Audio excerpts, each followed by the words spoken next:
so none of the audio went through. This is bullshit. Yeah. So we were screaming into the void for a good half hour before we realized that none of it was coming through.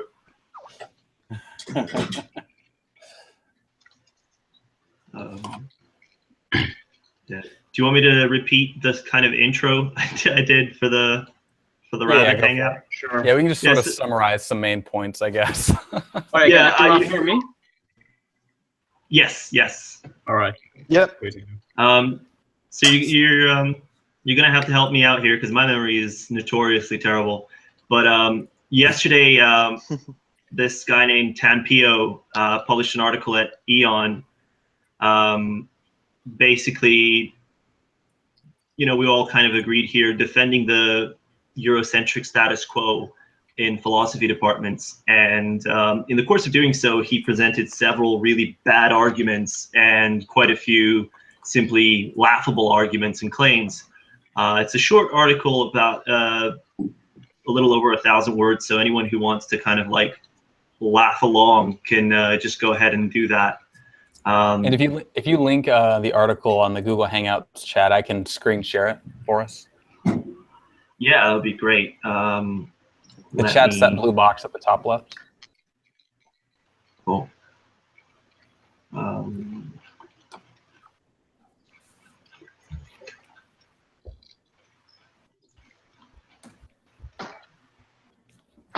Okay.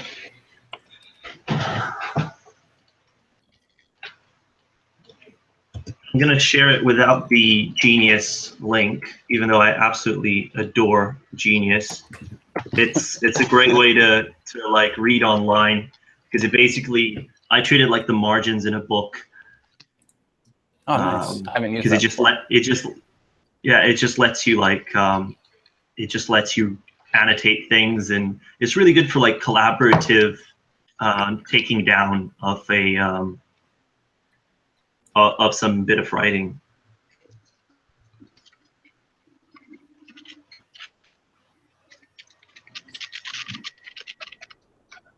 Leon, is that noise from you? I don't know. I have no idea. I don't think it is. Ah, wow.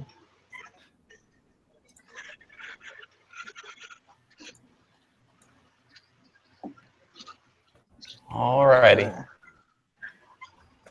Now we're screen sharing the article. All right. Oh, heck yeah. Nice. Is there a way to like lock that screen share so that it doesn't leave the screen every time someone speaks? Back and forth between voices. Oh wow. I think you'd click on my icon, I think. Okay, that makes sense. Yeah, actually, I think that's yeah. Yeah, I think that's the only way to really do it. Okay. I'm gonna check That is. Oh, gee, it's too small on my phone. But that's okay, because I have the article open anyway. Sweet. All right, so Peter, you want to summarize what you said before? Oh God. Again, the same thing, or just sort of like, well, I guess you just kind of did it there. I just meant maybe like something specific that you said. Yeah, I mean the biggest kind of well, I've got two major objections to this article and its course of argumentation. One is that it gives very sort of extremely introductory definitions of philosophy that are among themselves inconsistent and actually work against each other. So one point he defines as, the love of wisdom, but then he tries to imply that there's some kind of connection to Plato as a precondition for being philosophy. Exactly. Actually, I think Eon's comment editors really did a good job in making the discussion question, how important are the contents of the philosophical canon? Because in a sense, he kind of appeals to Plato's Republic and some kind of connection to Plato's Republic as being definitive of the contents of philosophy. But but he then provides two different sort of procedural conditions for being philosophy. One being that it's the love of wisdom, whatever that means, and the other being that it's something that you have to study in order to get your philosophy PhD. And those three conditions they're not the same conditions. First of all, they're not coextensive. They're not necessary nor sufficient, either of them, to the other two. And very often, like, just taking them in a sensible sort of consequences of those conditions as described would produce various counterexamples to the other two. So, considering what his project is here, which is to say, well, it's all, we shouldn't have to include more non-white thinkers into curricula or into faculty research interests. The kind of work that Including the Republic does is to kind of provide those limiting factors to doing things like Africana or various non-Western philosophy traditions. And specifically, he had a good interaction, or rather, he was being owned on Twitter by Brian Van Norden, who was giving him very specific, very concrete examples, like, okay, so this Chinese philosopher does this thing. Does that, are they not philosophy? And so on, which is a very good way of going about it. Yeah, that was a good summary. I think that was basically what you said before. Yeah. And I guess I want to just add another thing before I forget it. The motivation, the kind of thing that motivated him to write this is an article that I think Brian Van Norden published in the New York Times some while back. That was basically a call for more non-white philosophy to be taught and for a greater degree of engagement.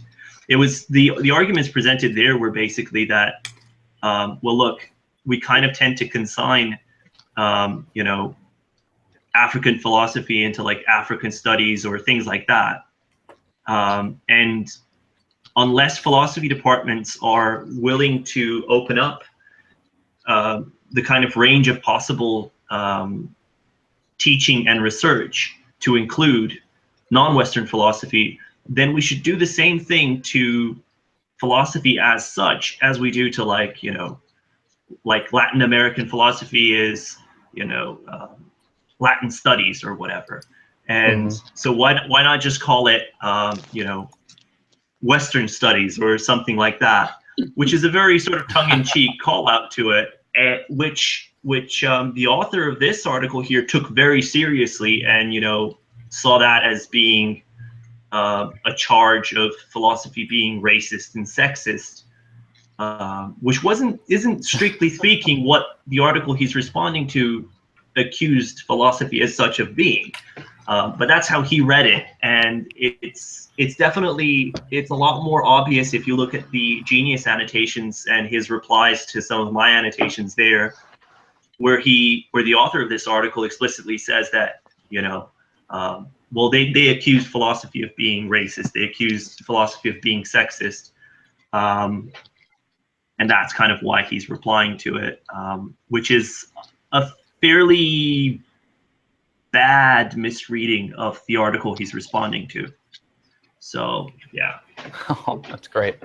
See, what particularly annoyed me about it is I really don't understand how you could regard someone like Confucius as not being a political philosopher. What exactly differentiates what Confucius was doing from what Plato was doing? I don't really understand. Other than the content, I should say. Is there any sort of particular style of argumentation or rhetoric that Plato engages in, or does he not even get into that sort of thing? Well, the specific thing he cites is that, well, for Confucius, being a filial son is a very big deal, whereas Socrates ridiculed Cephalus for his poor understanding of the meaning of justice. And from that, he concludes that, well, you can't put Confucius and Plato in the same basket. So, and I think it was Terry that made this point, Terry or Andrew that made this point earlier, that on the basis of Confucius not being a philosopher, and I'm using air quotes here, he concludes that the entire Chinese tradition cannot be considered philosophy, which is in itself a bad argument. But I think that was Andrew. It was like compositionality. Yeah, exactly. What I was saying is that, so he focuses on like two examples, right? Just speaking with Confucius at the moment. The implication here is that because Confucius is not a philosopher by his imaginary standards, this discounts the whole, Chinese philosophical tradition. And this is where Brian Van Norden like wonderfully put him in his place by saying, hey, this guy was talking about this thing. Is he not a philosopher? This guy's talking about this thing. Is he not a philosopher? It's, what he does, and this is why it's a bad argument. He's going from the particular to the general. And that just doesn't work. Even if we take him seriously, that Confucius is not a philosopher.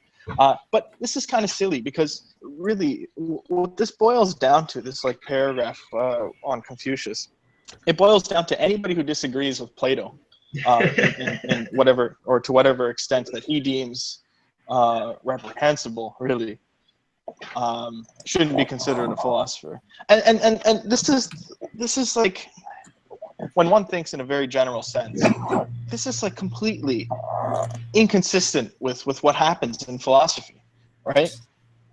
If anything, he's provided us reason to take Confucius seriously, to take Plato seriously. If we're supposed to agree that Plato is right in some kind of manner, then what we would do in philosophy is we would set up Confucius as an opponent, I guess you could say, and we'd say Confucius says this, Plato disagrees with this. Here are the reasons that. So what he's doing here, he's giving reason to take Confucius, and he doesn't realize that. Hilariously. the other example of him I don't put too much stock into that. Yeah. Oh, sorry. Go on. He does a very similar thing with Al-Ghazali, but in a slightly different way. So he, cites Al-Ghazali as critiquing the Platonic and Aristotelian tradition among Islamic philosophers, and thereby sort of places him outside of the realm of falsafa, that tradition itself, on the basis. So there, he's kind of willing to put Aristotelians and Platonists and Neoplatonists in the basket of philosophers, even if they're not white. But Al-Ghazali critiquing that tradition and using much the same methods by his own admission places Al-Ghazali outside of the bounds of doing philosophy, which is a very strange kind of argument to make. Yeah, strange. And I would add as well, so to the previous point, and then I have something else to say. To the previous point, I don't put much stock into what I just said. Take Plato as being right, and then Confucius can be the wrong interlocutor. I think that's wrong. Not because I agree with any of them, but because Confucius is a philosopher. But this is kind of funny because it reminds me of something that goes on, like in a kind of general and perhaps stereotypical kind of the battle in continental philosophy, right? There are a whole lot of analytic type folk, as we'll say, who think that continental philosophy isn't philosophy. Now, I'm not saying like these are academic philosophers. Just this is something you might see on the internet, for example, right? It's like it seems to be doing that exact same kind of thing. Well, because it doesn't agree with this tradition, we can't consider it philosophy. And that's just not how it works, I think Dawkins had a really odd response to learning that philosophy exists. He's like, a pursuit of truth that's centered in a particular Oh, yeah. area? What kind of bullshit is this? Yeah. Exactly. So to the point, like, you know, the fact of the matter is that, like, there's so many different methods in philosophy, beyond being Platonic or Socratic, that's for sure. And there's so many different values that each philosopher kind of defends or presupposes in, so to speak, their world picture, to use a Wittgensteinian phrase. That, like, what this boils down to fundamentally is an ideological argument, really. What he's suggesting at the end of the day is that whatever doesn't conform to this Platonic Socratic tradition, and I might say that this tradition is, pardon me. What was He it? just added Aristotelian in. Oh, you could add that. He was just saying to that be maximally charitable. I mean, Aristotle's important to mention yeah. here because, like, even, I mean, Aristotle's probably a bigger like source of critique of, like, the Platonic tradition than Al-Ghazali, you know. And, like, if Al-Ghazali can't be a philosopher because he critiques Plato, then, like, you know, what does that neither make can us? Aristotle. Like, Yeah.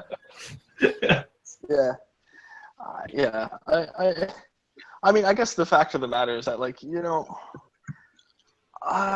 this is like a fantasy kind of argument, right? Because if you go into, like, philosophy earlier, I think in the previous hangout, you know, like philosophy just doesn't work the way that he thinks it does, which shows that he's not engaged with philosophy departments. And I mean, look at the last paragraph where he says, you know, as someone who loves to read, you know, congratulations, study and on occasion do philosophy. You know, it's like there's your statement right there. It's like, this guy's not really engaged with the discipline. Now, we can say what we will about the discipline, right? This is my comments here are not supposed to be treated in defense of, like, philosophy departments or something like that. No, we but, got you. like, this is just an awful way to defend them. And I mean, it's kind of like, sorry, now that I'm down there at that point, you know, let philosophy departments evolve organically as scholars convince their peers that a new author, idea, or tradition is worth engaging. But that's exactly what's happening. Brian Van Norden, he's a philosopher, like, he's trying to convince his department and you know, others that, like, these ideas are worth engaging. So this is just a baffling statement. Absolutely. Like, seriously. I don't understand it.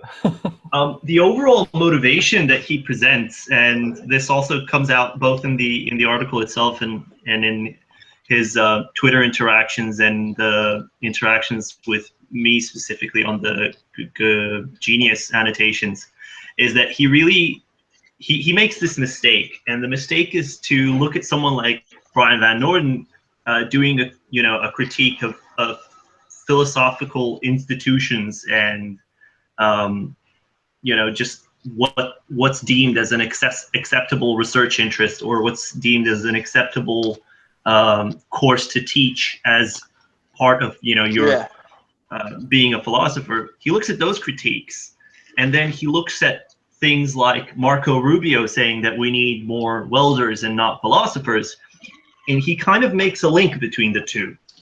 And he doesn't actually provide, he explicitly makes that link, but he doesn't provide anything to link them up. And, if you're familiar with the kind of if you look at how it is exactly that a progressive critique of philosophical institutions is going to help, or as he says, give ammunition to a conservative attack on the academy as such, that doesn't, those aren't reasons that are available to conservatives. They can't, they're not defunding philosophy because they think there's too many white people being studied there. That's really not what's happening. Yeah. That's a laughable and reason. I mean, it's kind of funny. So I have two things to say on this point, right? The first is that there's a sentence in the second last paragraph toward the end that says, the implication is that academic philosophy is racist, sexist, blah, blah, blah, blah, blah. And then he says, this will be welcome news for policymakers. If these policymakers are Republican, this is actually a reason to keep philosophy going, right? if philosophy is fundamentally racist and sexist, or rather, like, if we don't want to put it in those terms, because God forbid somebody wants to be regarded as deplorable, to use that term. That would, it would serve their interests. That's the point, right? If it's about white supremacy, not called as such, or if it's about the defense of the patriarchy, of course, not defended as such, then Republicans would love this kind of stuff like that. And so the second point is this, though. Let's just assume, and I don't want to, I'm not obviously speaking for all Republicans. I'm just, speaking because Rubio, right? If a Republican who's a policymaker thinks that philosophy is shit, there's nothing that you're going to do to make that shit taste any better than it does. If he thinks, if author thinks that, diversifying the canon makes philosophy worse, it doesn't matter. Okay, philosophy is still shit. Like you're not going to make it any more respectable. You're not delicious. They're still going to dislike it. So as far as the sort of import of, like the sort of moral import of it just fails. Because at the end of the day, you're not treating, I think this is what you're getting as well, fundamental to why these guys disagree with philosophy in the first place. Yeah. This is not how you're gonna defend philosophy. A better effort would have been going to show why funding into STEM isn't the most important thing in the world, or why it's important to have like multicultural values, to use the sort of liberal conservative paradigm language. Yeah. That's what should be going on if you're going to defend philosophy department. It's not like, oh, wait, we don't want to do this, guys. Like, let's not do that. They don't give a shit, man. This is the deep failure as far as the implication of this argument goes. Yeah, Marco Rubio is not reading the New York Times, and that's not like whatever you could write whatever you want in the New York Times.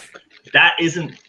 Those aren't the actual reasons that Marco Rubio or any other Republican's going to have for trying to defund philosophy departments. If anything else, I mean, go on. Oh, you can finish up your point. It was going to be a slight tangent. Yeah, me too. So you go first. Oh, well, okay, I lied. I was gonna piggyback off of something Andrew said, but it would take a bit. So I'll let you finish up your point. All right. Yeah, it's just that like there's loads of reasons that a conservative might not want philosophy to be studied. There's loads of reasons that a conservative might want to defund like philosophy departments and humanities in general. And that's something that's going on. And, I can, if you give me some time, I can dig up a few cases where literally due to disagreeing what was being taught in various humanities courses, Republicans threatened to withdraw money from those departments. So yeah, all in all, it's not like these aren't the reasons that are like, you kind of imagine a motivation action sort of sequence of events. Yeah. And he's attacking the motivation because he wants to stop the action, but the motivation isn't the motivation for the action at all. Yeah. And more than that, if there is a criticism of philosophy to be made about it, the canon's too white, and basically the whole philosophy so white critique, due to it doesn't make any kind of sense to reject that critique because philosophy is open to it. So like if it is a legitimate critique to be made, then it doesn't make sense to reject moves to reduce the amount by which philosophy is open to that critique. Rather, it makes, surely that would be reasons to, diversify the canon rather than to reject those critiques. If it is in fact something that, a critique that does have a material impact. And just to sort of Yeah, I see what you're saying. piggyback off of something Andrew was saying before about, if, I think you said in the discussion under the article, they mentioned this, if a Chinese philosopher is doing exactly what Plato was doing, in fact, in terms of, how they argued, what's the distinguishing feature that makes the Chinese, such as it is, not philosophy and Plato's? There was an article Grand Priest, the logician, had written about Buddhism and philosophy, like, I don't know, maybe a year ago. And he mentions how there was a 15th century Tibetan philosopher who basically made the Kantian distinction, in the 15th century. In this case, it would seem to be something that's similar both in content and in form. And so wouldn't that, even if, let's say that none of the Eastern thought prior was philosophy, well, then haven't they had philosophy in 5 or 6 centuries? Like, his name was Grompa. I can never say that name right. Right. Yeah, it's like if he's going across the same sort of topic matter as Kant. Yeah, so it's kind of baffling. I don't see the distinction. Yeah, and yeah, like what this boils down to, I think, and I think rightly, I dare say, is that, this goes back to what I was saying in that book, right? This guy's arguments seem to somewhat parrot sort of what happens in the late 18th and 19th century with the Hegelians and post-Hegelians, where they effectively kind of like define away any philosophy that's not, German or French or, British and so on. Where like anything like what's happening in that's just a kind of religion, what's happening in India, that's just a kind of like religion kind of thing, and that's what it boils down to. And again, this is why I said it's humorous that in response to your comment that, like, he says, he brings and post-Hegelians who are deeply responsible for how the canon was effectively constructed. We don't live in this fantasy land where great ideas just or like people are just receptive to great ideas and we just like teach these great ideas because they're so great. No.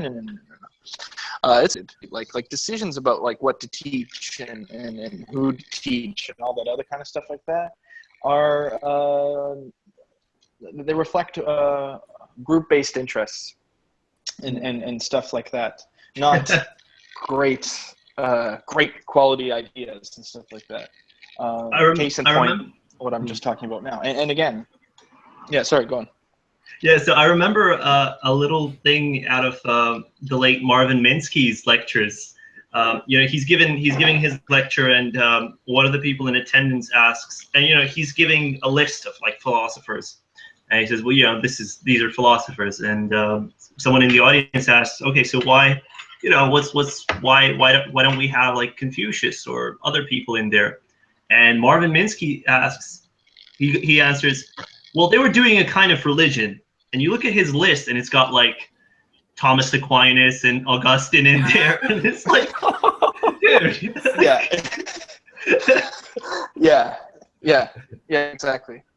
Yeah, I mean, just like there should be basically, okay, so Descartes, can't have Descartes because at the end of the day, his epistemology is private for the existence of God is required for his epistemology. Okay, so we have to throw him. Kant, well, that's the same thing because God is required for morality. The ground okay, of so morality. we have to get rid of Kant.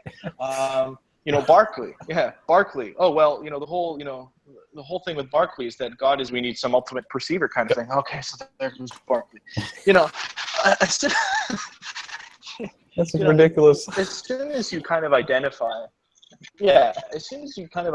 like religious commitments as being a problem for philosophy in any kind of way. Well, you're just going to have to get rid of most of the Western canon, including fucking Plato, I might add. So, yeah. The fucking demiurge, come on. yeah, right? You know, and it's like, you know, and so if we go to like moral philosophy or something like that, well, they might be like, well, you know, the religious values aren't, you know, or the moral values aren't tied to religious values, and that's false too. Like, the same thing happens in the West. So, you know, people live in a fantasy land. That's kind of upshot from this. So we've kind of gone over the article, I think, from broadly, start to finish. Maybe we should do like a brief bit on what we think philosophy might be, because that's what I titled the hangout. I didn't. Yeah, right. Well, I'll start by saying it's certainly not the love of wisdom. That confuses, like, sort of how the word is constructed, what philosophers do and have done, and indeed how, what they think it means. So that's just false. I think the important thing about kind of defining philosophy is that, like, who or what are we defining it for, right? Like, what are you trying to track? In academic philosophy, for instance, right? It's like, if you want a definition of philosophy, well, you're probably going to have to consider, well, if you want a definition of academic philosophy, you're probably going to have to consider what the hell it is that academic philosophers do. Is it about a pursuit for truth? Well, maybe for some, but not for others. And in fact, if that were the definition, like, that would rule out various anti-realisms, because they don't give a shit about truth. Like, they care about, like, perhaps, like, evidence or justification, right? So that can't be right. So like the intuitionists. Is it about the good? Yeah, right, exactly. Is it about the good? Well, that can't be the case, because, somebody, I mean, as far as academic philosophy goes, now that you have so many different disciplines or, topics and areas and stuff like that, like a lot of people don't give a shit about the good. This is what like how many people studying moral realism are going to give a shit about like the good, right? Not to throw those people under the bus or anything like that. Well, at least not for that reason. But it's like, the point is that that's not going to track what they're doing, the kind of work that they're interested in. Yeah. More than that, I mean, but how outside the academy? What the hell's philosophy outside of the academy? No, continue. So, like, it's whenever you're trying to kind of do this kind of conceptual analysis, and you're trying to give necessary and sufficient conditions for, membership in some set of things, you're always running against two challenges. The kind of analogy I tend to use is casting a net. So you're going to have problems where you catch things in your net that you don't want to catch, and you're going to have problems of your net not catching everything you want it to. And these are discussions that are ongoing, and there's a lot of sort of meta philosophy, and I use that term with some guard, that really does discuss. There's a lot of literature on what is and isn't philosophy, but so to see someone just sort of charge headfirst into that discussion without actually without giving any kind of evidence of actually having engaged with that literature is I mean, it's brave. I'll give them that. But fools rush in where angels dare not threat, and it's that like the only kind of motivation he provides for this is the kind of political motivation that, as I might have not have said clearly enough, but that motivation doesn't make sense because it misses what the actual motivations of people attacking philosophy are. Right. I'll call it what it is. It's many things, but among those many things, it's epistemically and scholarly irresponsible. Because if you're trying to, like, talk to academics, right? Well, clearly, because who are not in the academy are going to give a shit about, of course not. But like, you know, if you're going to present this kind of thing to philosophers or to, you know, heads of universities or so on, whoever makes the policies, you probably want something rigorous. And granted, this magazine, you're not going to get that kind of rigor, so he might actually bring it up elsewhere if he wants to. But as far as convincing people goes, you know, like undergrads and stuff, this is awful. This sets a horrible standard. You know, it doesn't engage properly with what it is that philosophers do or think about philosophy. You know, he somehow thinks that his opinion matters because he does a little bit on occasion, and that's just silly. Well, it's really funny looking at the different accounts that he gives of philosophy, and I don't know if I mentioned this in this hangout or in the one that we lost, but like the different accounts of philosophy that he actually offers are not mutually consistent all the time. Yeah. You mentioned this at the very beginning. Yeah. But the role that sort of looking at this rhetorically, the role that, you know, appealing to philosophy as being the Socratic tradition, the only kind of work that this does, and the only really reason you might want it in here, other than the, you know, sort of just the appeal to the etymological, is to act as an exclusionary force towards other things, and like it doesn't make sense otherwise to kind of give it the kind of primacy that he gives it in this article. Yeah, that's been my sort of reception of after having just scrolled through the article a bit. It kind of seems like the motivation, at least to some extent. Maybe not intentionally, but that's how it comes across. Yeah, totally. Yeah, you know, it's kind of funny because like I kind of complained, I think, in the other thing, how, you know, the other hangout, I need to say, about how, you know, this is, it's quite clear that like he's so embedded in his political theory, and I've read enough to see how that is. But like, it's also true that like the other philosophers think this way as well. Not insofar as they think that, you know, philosophy is like a love of wisdom. And actually, I should say that like, again, going on the point that I did earlier about like how there's so many branches of philosophies and topics, you know. I kind of lost this train of thought. Shoot. Dang.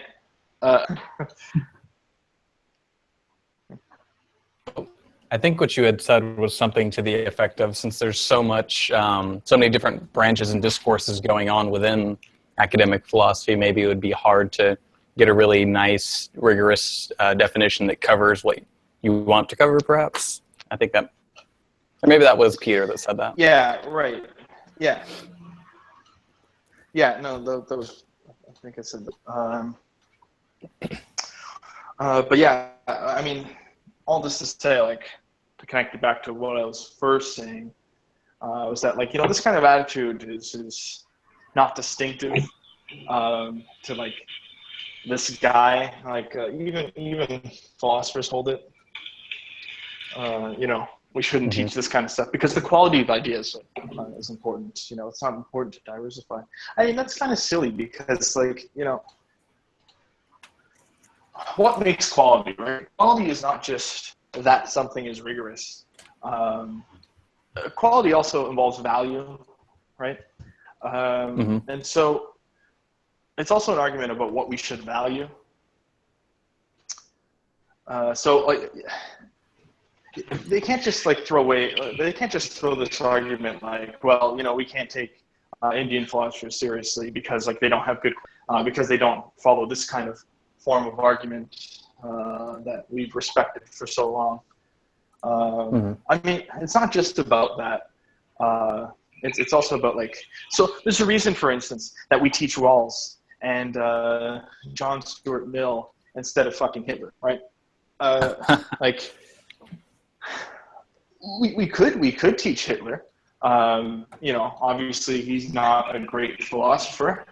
Some might not call him a philosopher at all. But I think that more so has to do with liberal values than it has to do with you know, quality. Period. This is no defense to Hitler, by the way. It's just Yeah. you know. I know you, Andrew. I mean, You're cool. it's sad that I have to say that, but yeah, it's sad I have to say that, but people might misconstrue. Running for president, you gotta like. Yeah, yeah, right. Yeah, so you know, just too good. But yeah, the point is that as far as it goes, when it comes to considering, you know, why we should take ideas seriously, value is something that's also important and taken for granted, evidently. There's a lot to be said for people using the term philosopher as an honorific, really, because when someone like when an absolute hack like Peter Molyneux or Stefan Molyneux, sorry, calls himself a philosopher, like he's really trading off of a certain like respectability tradition, and you know. Yeah, so in a certain sense, making like there's a lot to be said that the political move being made in the article we're discussing really is to a certain extent to deny a veneer of respectability to certain thinkers that might otherwise have that kind of respectability. And you know, if you're going to do that towards someone, I would much rather, like, it makes a lot more sense to deny that respectability to an asshat like Stefan Molyneux than to, you know, a whole host of non-Western thinkers. To like, you're better off like excluding Molyneux from the, you know, set of philosophers than you are excluding Confucius from the set of philosophers. Yeah.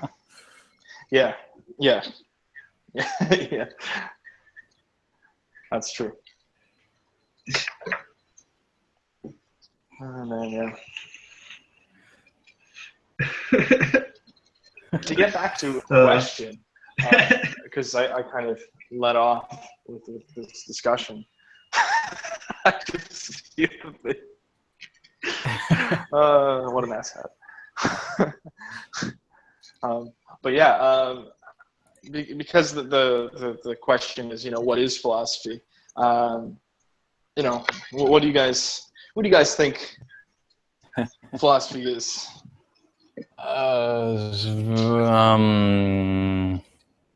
I'm gonna go with like the most stereotypical boring answer and just say like it's fucking, I don't know, conceptual analysis or something. I don't know.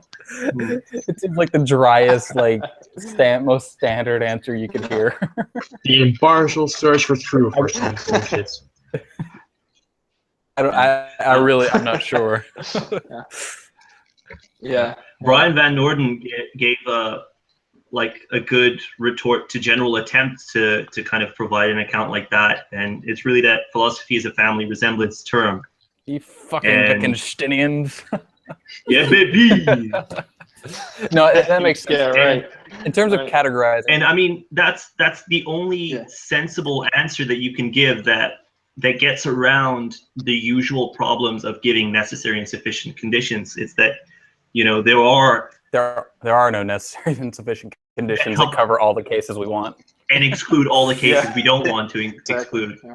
So that kind of allows you to build a piecemeal account of what philosophy is. And, you know, you can just go ahead and look at what philosophers do and, you know, see what kind of people can be called philosophers in general and kind of try and get some principles out of that. And it really is the best answer that's available. That's, you know, comprehensive enough. Obviously, you know, if you're gonna capture what goes on inside and outside. Yeah, like if you're gonna wonder what it takes to be a Platonic philosopher, to be a Platonist, a Neoplatonist, whatever, like, okay, then you're gonna need more restrictive conditions. But you can't just build a notion of philosopher, like, if I wanted to, I'd be totally happy to say, like, exclude a lot of the phenomenologists from being philosophers. But I recognize that there's something really, like, I'm being really unfair there, and I'm making a kind of argument that's not really, like, it's not warranted.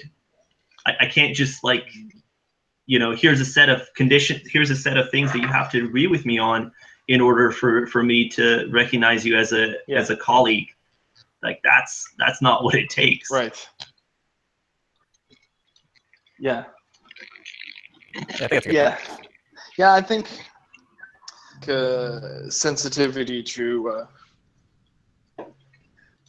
what people do and who people are is pretty important, rather than like some grand, well, philosophy is just this. But I like your analogy, right? I thought that was pretty spot on. I mean, if you want to get, like, more specific, It's funny because, like, Go ahead, finish up. oh no, go on, because I was gonna somewhat change. Oh, well, I was going to say, I think I probably have to go. But not exactly. But yeah, go on. Oh, okay. Yeah, I was just saying, I think I'll probably have to go in the next few minutes. Yeah. Sufficiently comprehensive, and hasn't been too long. Yeah, I mean, one account. No. And I'll just say this. So back when Bill Nye, the science guy, was talking shit about philosophy, a guy called Dan Linford had a little open letter to him, where one of the things that he described was, that philosophy is concerned with making and testing intellectual technologies, and obviously you're going to need to, like, give decent definitions of each of those terms if you're going to have it be. But I think that captures something about philosophy that's really worthwhile. Stuff like building things like using thought experiments and to make a point or to delineate bits of the discussion. Those are very clearly sort of philosophical practices. Even doing things like conceptual analysis, those are very clearly philosophical practices. Using logic as a method of constructing your arguments. All of those are philosophical practices. But yeah, we can teach people how to use the term philosophy. We can correct them when they use it wrongly. See ya. Yeah. But in a sense of, like, trying to give a set of necessary and sufficient conditions, that's really, like, it's more of a fool's errand than anything, especially when it's not sufficiently motivated, as it isn't sufficiently motivated in the article that we started off from. Yeah, exactly. And perhaps as a kind of parting note, this might introduce the worry that anybody who's smart is a philosopher. And now I say this because in response to Brian Van Norden, author, had said,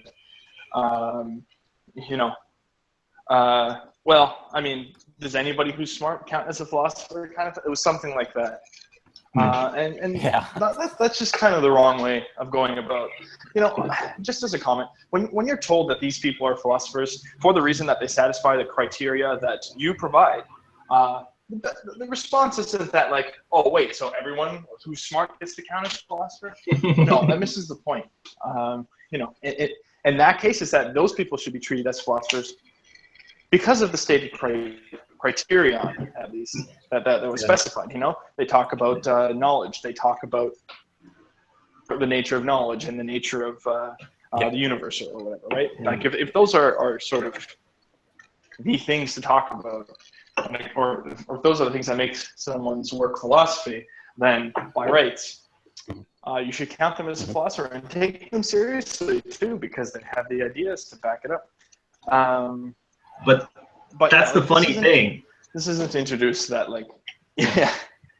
That's the funny thing, though. Someone who doesn't understand that the citations provided work as counterexamples to his account, like telling everyone else what is and isn't philosophy is really it's rude. If nothing else, it's just plain rude. Yeah, definitely. I mean, you know, telling Brian Van Norden the philosophical work that he does and all the research, all the stuff that he's invested in. Well, you're not really doing philosophy, Brian. You're doing religious studies or something like that. All right. That's quite rude. I think we'll have to cut it, end it here, guys. Gals. Right. Yeah, that's a good way to end. Yeah. All right. Go read the original article. Yeah, it has them. Yeah, go read the original article. I'll link it in the description box for anyone that wants to read it. But I've got it on screen right here. Yeah. All right, later, guys. Yeah, right.